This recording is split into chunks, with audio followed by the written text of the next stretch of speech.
me enviou para ungir o novo rei de Israel. Esse aqui é o meu óleo ungido, que derramará sobre a cabeça do ungido do Senhor.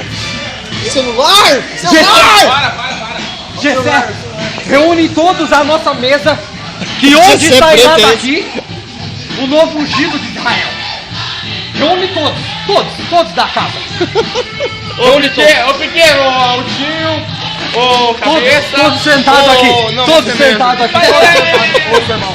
Todos sentados aqui. Não, vamos fazer. Todos sentados aqui. Todos sentados. Reúne todos os seus filhos, Jessé. Abastece o óleo.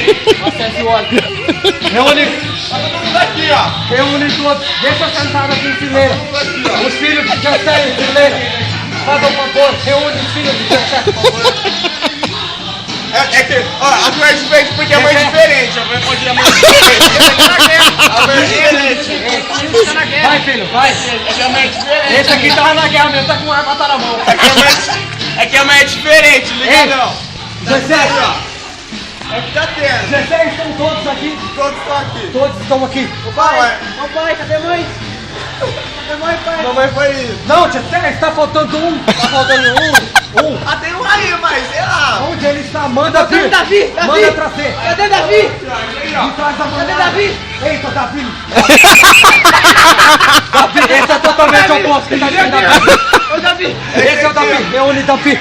Não, mas ele não pode ser rei! Calma, nem ungiu o cara ainda. É esse aqui, ó.